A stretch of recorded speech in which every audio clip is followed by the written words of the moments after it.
Welcome to the wonderful world of Waikato sheds. You are joining us at a beautiful time of year. The wet and windy weather of winter is slowly fading away, and it's been replaced by some beautiful spring sunshine. We are here with a good mate, KJ. How are you? G'day mate, how are you? Good. And familiar face of Waikato sheds these days, Mark. G'day. And we thought it was G'day Mark, how are you mate? Yeah, very well, very well. Awesome. we thought it was a good chance to just talk about how to get our lawn in, some good condition for the warmer months. So we're going to call upon our mate KJ, who's clued up in the game. Mark, what do you reckon? What's on the agenda for the video? We've got a few things on the agenda. So in an earlier video, we've seen KJ came out and we've sowed this amazing looking grass. So we're going to go over talking about what height do we cut that, how do we control weeds in our lawns. Also, we've had a big bit of lawn that we've spread a heap of dirt over from our pole shed dig out.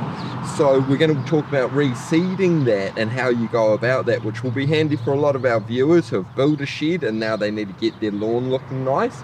So we're going to go over that, and you'll have a few other tips and tricks for us as we go. Sounds great, eh? Yeah, that's fantastic. It's the perfect time of year, the springtime and anywhere in New Zealand. Like, look at the sun shining. Won't be long, we've got to upgrade the beanie to my bucket hat, which will be great. So yeah, really cool. And what I'm really loving to see is how good your tall fishery lawn is actually looking, and now things are exciting with the fact that sun's out and getting in and mowing. And I know every man loves to mow his lawn, right? And It's an exciting time of year, that's for sure. Yeah. Starting to feel the sun on the skin. It's bloody awesome. So yeah, shall we have a chat about some lawn? we'll do it, eh? Let's do it. All right, great to see the result, Shane. This is from an autumn sowing, and I'm a big fan of autumn sowing because it's had the winter to get through, and so we sowed it in April, and it's looking amazing. Everything I see here is normal. There's a few weeds starting to appear, which is cool. There's also the height of the grass is quite high now. So one of the most important rules whenever you are mowing your lawns is never to cut more than a third of the leaf off. So what it means, if your grass height is at say 60 mils, don't cut it down to 30, just cut it down to 40. So never remove more than a third of the leaf. What happens is the plant goes into stress, it doesn't like it because you've kind of whacked it. We've given a real decent haircut. So that is the number one rule that we always use around mowing. Now this tall fescue seed here that we've sown this winter, this is the all-rounder tall fescue from Keeper's Way. Recommend just to mow that at between 75 mil and 125 mil. So it needs to be cut quite long. Yep. Okay. And the reason tall fescue, it doesn't like to be cut down, it gets quite open. Tall fescue will handle the summers reasonably well in comparison to like a ryegrass, but it does need to be cut high. I have this same seed around most of my property at home, and I cut that at 100 mils every time. And yeah, it seems quite high, but it really is a reasonably low maintenance grass. So if we have a little bit of look, we've sort of got some bits that are quite long. So what I've got here, I've just got my little roller, and I'll put that down to the ground level, and see we're about 120 mils currently. So I reckon if we were just to be topping it even down to 100 or sort of 100 or not, or even 90 mils, that would be ideal. And that'll be quite good. So again, once you start mowing, the more times that you can mow it at a higher height, the better it is. So what happens to the plant? It actually densens up, it loves it, it gets nice and thick, and that is one of the key tricks with looking after your lawn at home. So just going back to cutting too much off the leaf, what happens? You said it goes into distress, and what does it look like when that happens? It'll yellow off. Oh yeah. It just doesn't like it, and also too, if your mower blades aren't sharp, it gets really a rough edge on it, and you get disease, and so it doesn't like it at all. So particularly here in Hamilton, from sort of December, January, February, we can be quite humid, so you need to be ensuring that your plant is nice and healthy and looked after by having nice sharp blades. Okay, sweet. Good to know. So really from this point we need to just go and set the mower height. Set the mower height, and Yep. we'll just cut it. I call it tipping. Yeah. And what we'll do once we've done that, we'll pull off a blade and we'll have a look at whether or not your mower blade's nice and sharp, eh? Yeah. Hey? I think mine's due for a service, so yeah, we could be in some trouble, but it's all right. So KJ, the grass looks lovely. She's nice and thick and green and all of that, but as I look across, I can see quite a few little weeds sprouting up of all sorts of different varieties. That obviously comes with the territory. We're in a rural setting, so there's stuff all over the place. 100%. But how do we deal with these little bits of weeds?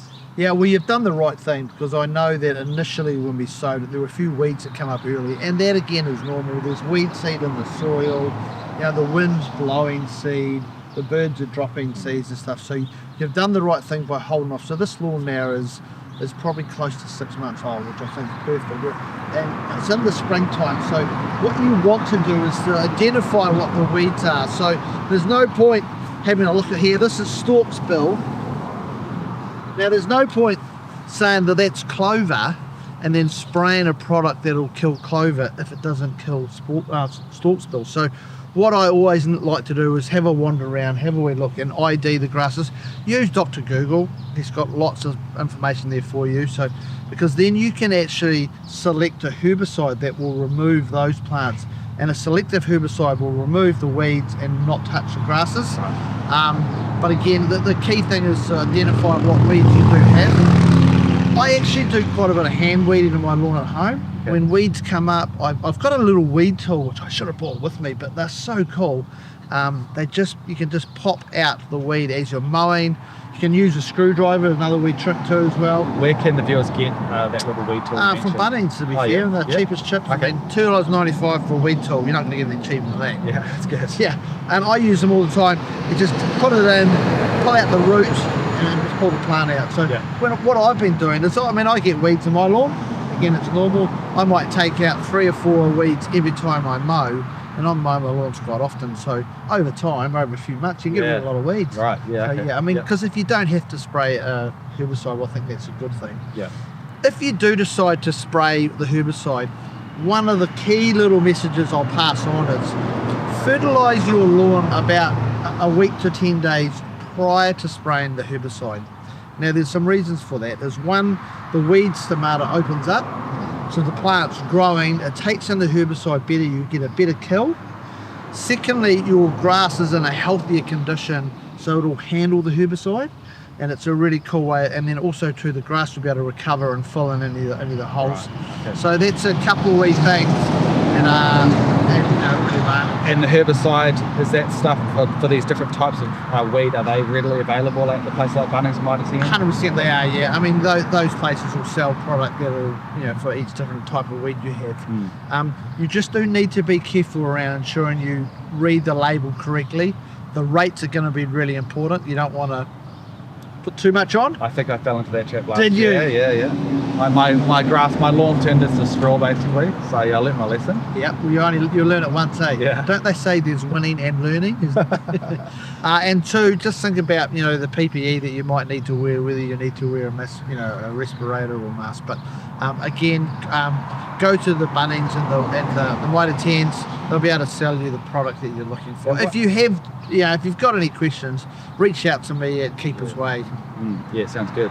And just another thing on that herbicide, if you have multiple types of weeds that need multiple different types of herbicide, do you have to spray over the whole lawn each time for those things? Yeah, you do, but that's why, if you ID the weeds, you can quite often find a herbicide that will cover, most of them. Okay. Or, particularly the likes of clover, they are very limited, the products that will spray out clover, so that might be the key one that you're looking at. Okay. Be very careful with your plants in your gardens around, particularly roses and stuff. I've got some nice iceberg standard roses at my house, and I'm sure my wife will be on to me if I was to nail those. So, select the day, do it early in the morning, keep the pets away. You want the product to actually dry on the leaf so that it'll do its thing.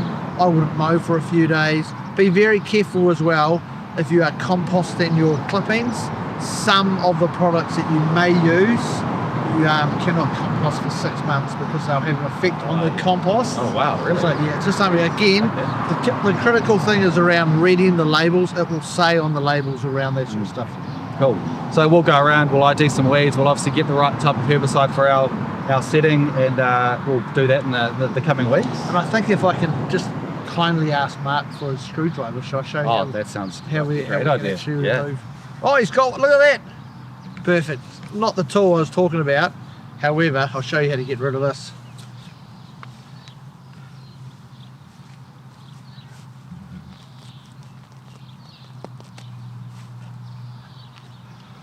Just like Look that. at that, bunch of roses for the wife, eh? Shane, I just thought while we're talking about fertilising your lawns, this is a good time of year to use a product like this. This is slip cord on lawn fertiliser. It's your general type lawn fertiliser, which is great for any species. This time of year, you know, put it on at 20 grams a square metre.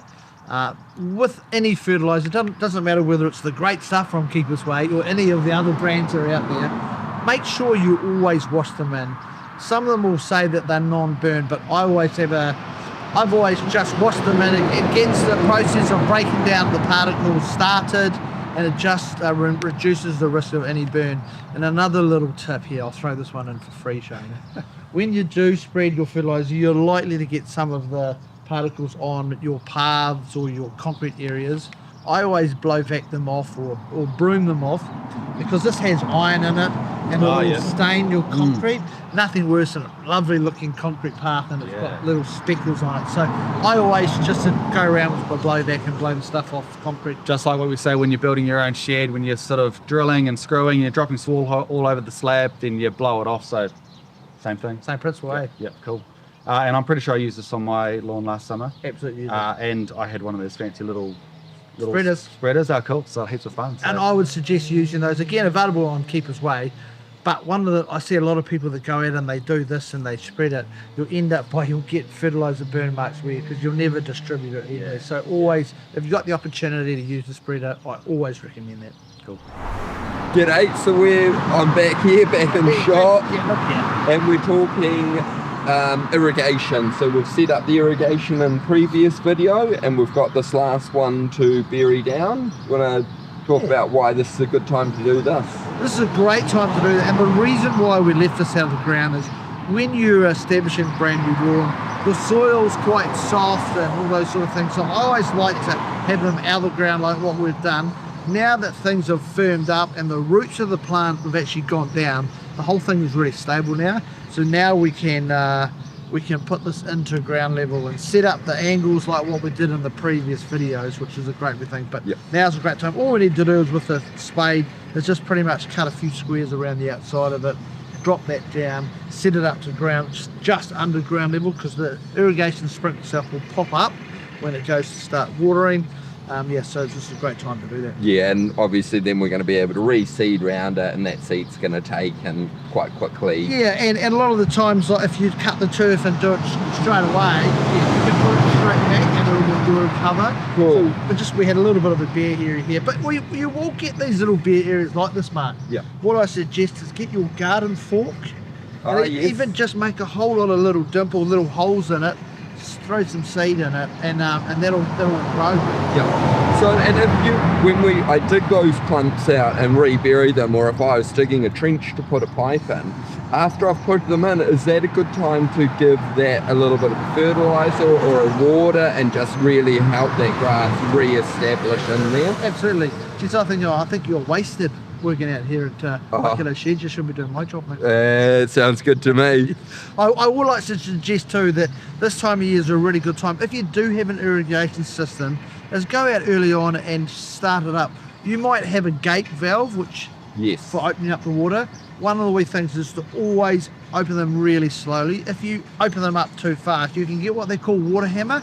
The water will go through and it goes like that, and the pipes can actually damage pipes. If you're in the South Island or in cooler parts of the area, also think about the fact that you should always drain your water out of the pipes going into winter. Because they do actually freeze, and when frozen water expands right, and you can have pipes crack. Some irrigation systems may have a filter on them. Give them a clean out. Check that there's no rubbish in your nozzles and those sort of things. So just a really good time to do a little bit of a check and readiness for the summer. In my role, during the day at FMD Studying Waikato in Seddon Park, we always do a pre-season irrigation check where we will actually fire every sprinkler up. We'll go out and we'll check one that the arcs are working where we want them to work, that there's no dirt or no stones in the system, that the pump's been checked, that everything's ready to go, because nothing worse than hitting the summer and your irrigation system ain't working. Yeah, right. Where now is a great time to check it, do any repairs that we need to, and be ready for when those hot days are here to do it. Correct. A little bit like when you go on holiday, I'm sure dads check the tyre pressure and the oil of the car. It's just getting yourself ready, eh? Yep, nothing like a bit of maintenance to make everything go smooth.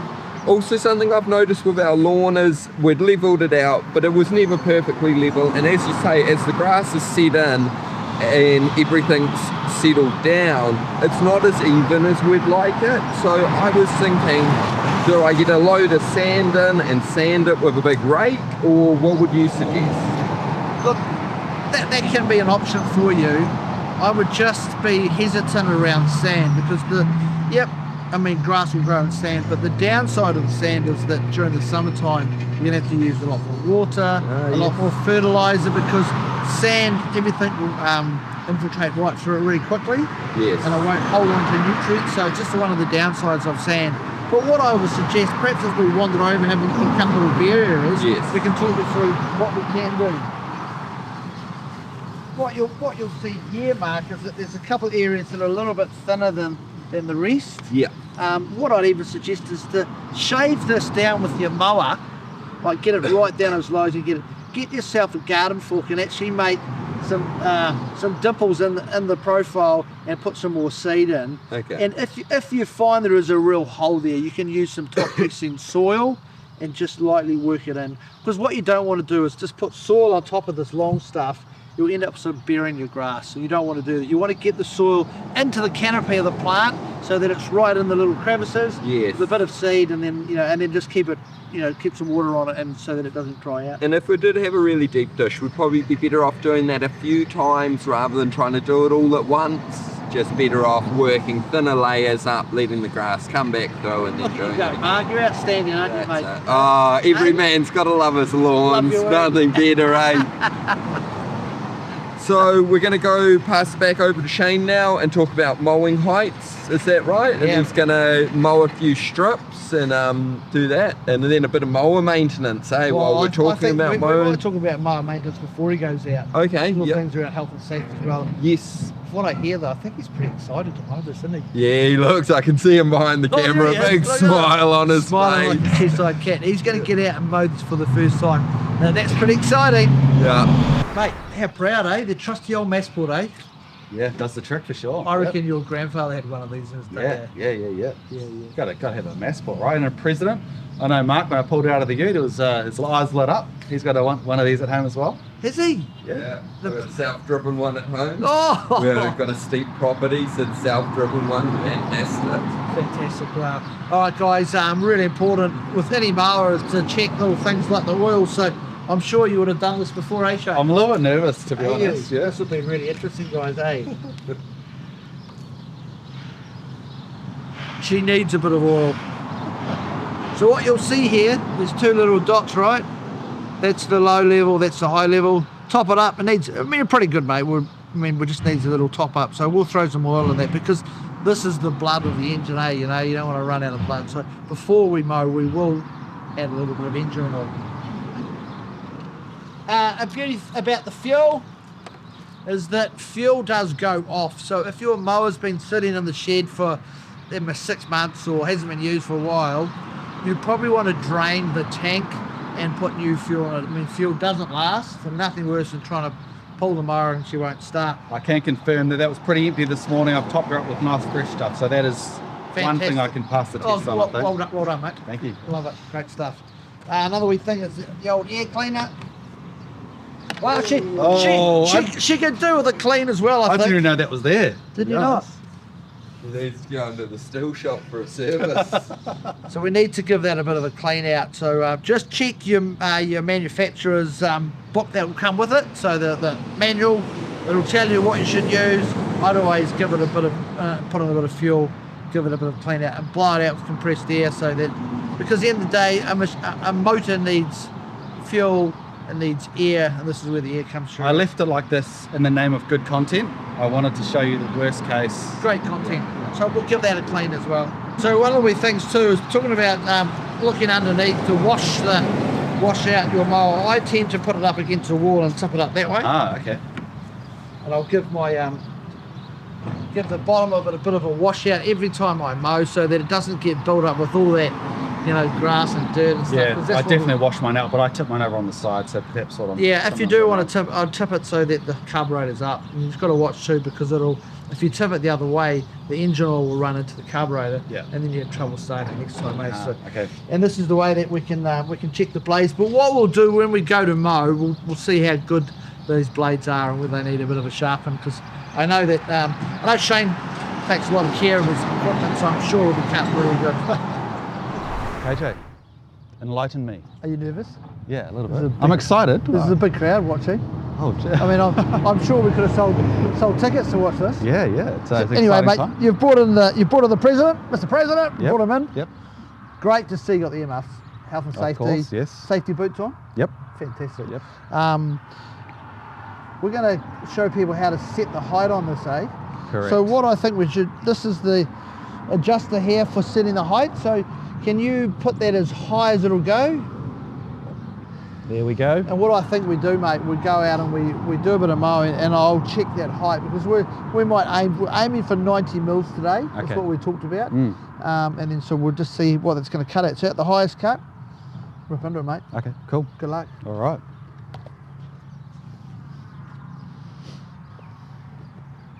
Oh yes, priming the Give it a carburetor. Give a wee prime.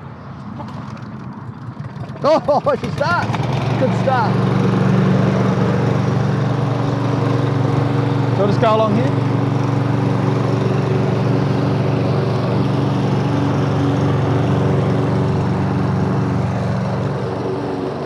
Awesome.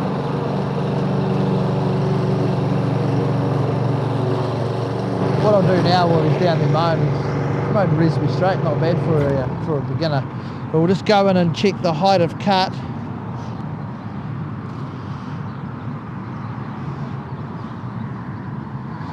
Yeah, that's at 100 mils, so we're pretty close, so that's pretty good. But we might just drop it down a little bit and show the people Yeah. what we're going to do, because you can kind of see you've cut in some areas, it's cut quite a bit off, but perhaps we just drop it down So just drop it down one click? Drop another notch and Yep. have a look. And Okay. we won't be too far away, but it's looking really good, so really great. Again, gone back to that rule we talked about, don't cut more than a third of the leaf off, so which we're looking pretty sharp at here. So he's going to fire up.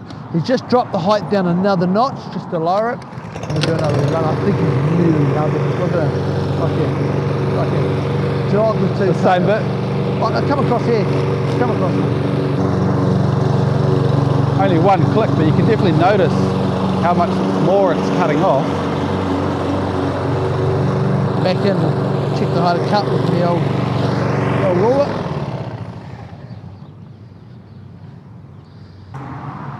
I've got that down to 95. I'm actually pretty happy with that. Okay.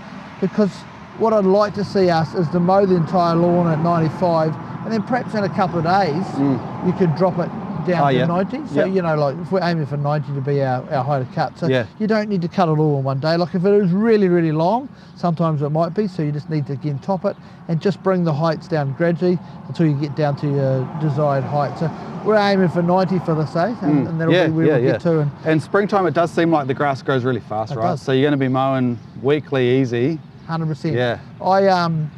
Again, the more times that you can mow, the better, because all you want to do is just be tipping that plant. Yeah. So it'll stand, the sun's out now, so the plant's actually looking for the light. It's standing tall. Look, but you can even just see the density on what you've done there. Looks really good. Yeah, And the cool. weeds will stand out a little bit more. Yeah. But that's okay. Again, Well, that's actually probably better, right? Because then you can see where you get need to in, pull them out. Yeah. 100%. So Okay.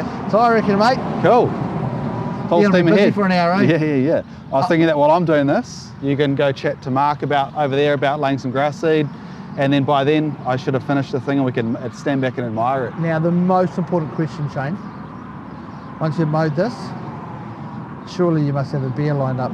Wow, we've got something happening down the back there that we want to show you, give you a bit of an update. Really? So yeah, there may be some beer involved, so I think you'll be excited about that. That's bloody exciting, isn't it? Can't wait to see this mowed. Give them something to look forward to. Can't wait to see what's down the other end of this great shed. Cool. Okay, so I'll keep moving. You go see Mark and we'll meet afterwards. Good on you. Enjoy. See you, team. So we're over here now on this huge area that we've spread a lot of topsoil onto. When you've had your shed built, you're often going to have a dig out done and you're going to end up with a lot of topsoil, so just getting it all spread out is a good option. But obviously now we need to make it into a beautiful lawn. Yeah, I guess, Mark, one of the questions I have, you know, what's the expectation? Are you wanting it to be, you know, a high level, high profile, or whether it's an area, it's sort of a bit of a, it's just sort of out there type area? That's it. It's more or less for us just going to be, it's out there. We'll put the ride-on lawnmower over it. When we have our Christmas party and things, we might have a bouncy castle set up. Yeah. But, you know, not a high traffic area, not used a lot. Yeah, sweet. Because one of the things, like I always talk about when you're painting the house, it's the preparation that makes the quality. So again, if this was to be a you know, a really, really nice area, I'd be wanting to spray all the weeds out with Roundup, you know, over a few times, over a few months. And again, you know, like the perfect time is to be sown in autumn. However, we're kind of accepting this is going to be an area, as long as it kind of looks green and looks okay, right? Yes, yep. Yeah, so it is a big area. I kind of might talk through how do you work out how much seed you need for the size of area that you're going to sow. So great to see you got your measuring wheel. Yep. How about we do a width and a length? All right. We'll come up with the answers, we'll work out the space we've got, and then we can work out the seed rate. Excellent. I reckon you're good on that machine. So. I'll start doing that. Awesome.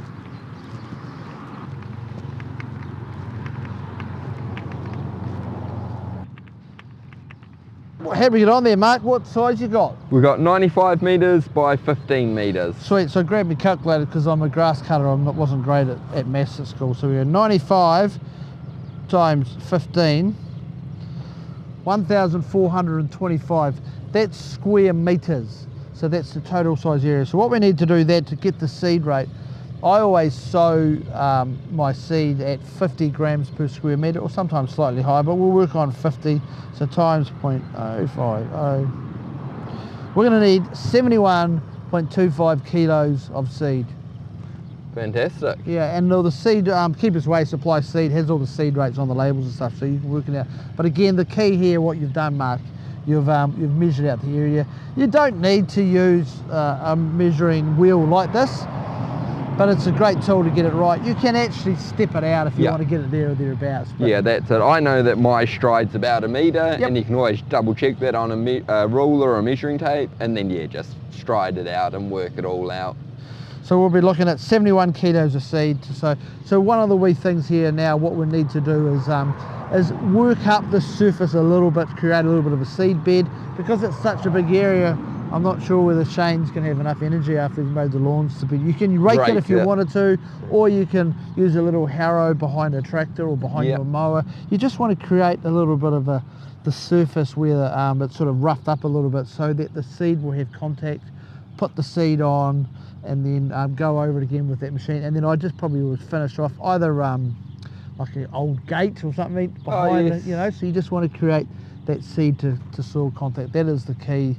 And then again we're away, and no irrigation out here, so it will be what it will be. But again, good time of the year. We're really early September here in Hamilton. Still a lot of moisture around. Soil temperature just starting to warm up. We actually checked our soil temperature at work yesterday, 18 degrees. So beautiful. You'll get nice germination out of that. And you know, tall fescue takes a little bit slow to get out of the ground, but once it's away, and the tall fescue have a better opportunity of handling the summer out here with no irrigation than perhaps a ryegrass. So fantastic. So we'll get some seed to you, and we'll get Shane after he's had his cup of tea out here, and he can work out the surface. Rake it all up. What do you Beautiful. reckon? Sounds good. Get him out of the office into the lawn. Loves it, eh? Awesome. Good all stuff. Right. Great job, mate, eh? Felt good. That Satisfying. beer's going to taste so good, isn't it? Just a couple of things here, mate. The catcher obviously got quite full, and as we got near the end of the runs, has dropped a bit of clippings here.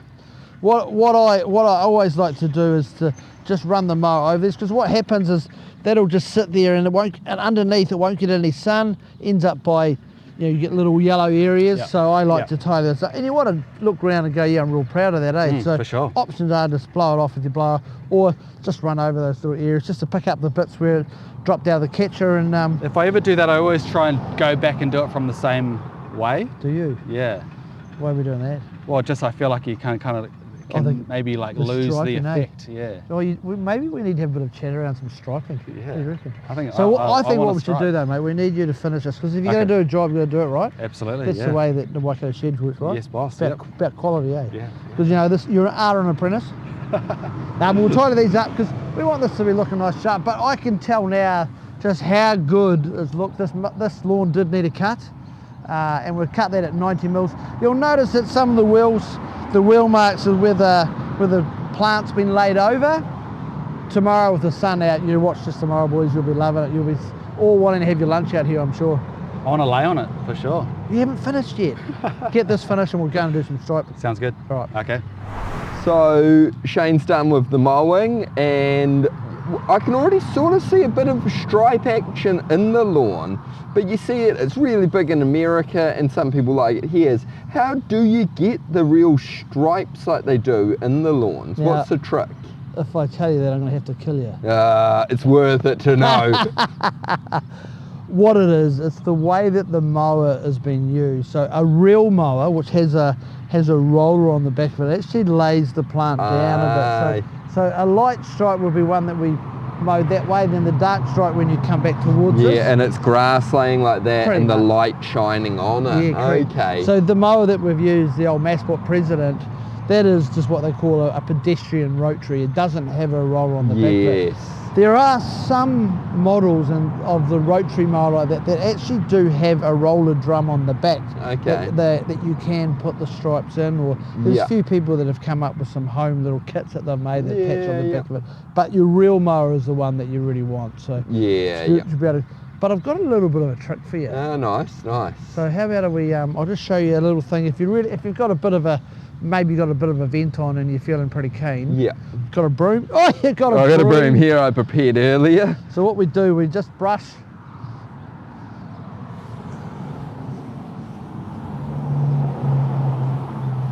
So he's brushing it and One way. folding the grass over one way and then coming back. Oh yeah, you can really see that. And then KJ, he was saying a bigger broom's obviously going to make it easier, but you're just going over it and laying those stripes into it. So if you've got anybody from America coming over to visit, they'll feel right at home. And then you can see the dark Look at that. and then the light stripes coming back Little through. stripes. Very cool. I reckon though, A pretty good workout. you're gonna do that whole lawn. You'll need more than one beer when you finish, because she's hard yards. But you can do it a little trip, eh? Just a Yep. old garden broom. Especially if you just got a little bit of lawn out the front or something, you want to make it look really nice. Yeah. But otherwise, go and invest your money in a lawnmower with a roller on the back. 100%. Yeah, nice, awesome. That's good little tricks. And then we're going to have a look at this, some of these weeds. And another technique you were saying is mowing more often to let your grass thicken up. So should we go and have a look at that summer grass that had come through? Here we are here. What we've got here, this is a bit of the old pasture grass. Because this site used to be farm or orchard, there's lots of these old pasture rye that get pretty tall. They won't like being cut down at the 90 mil.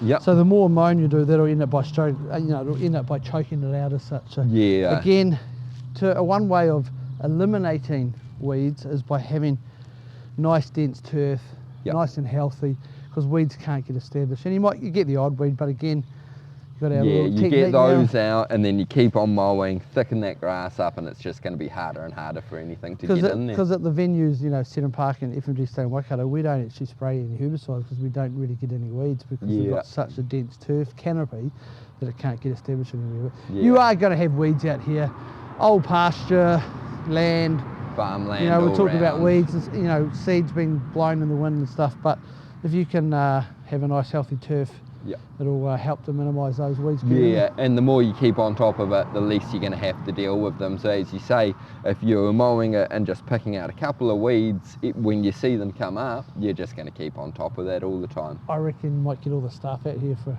10 minutes one day, you'll get a fair few weeds. A bit of team building, weed 100%, pulling. we love it. Yeah. Let's go and pull some weeds, guys. Yeah. Woo!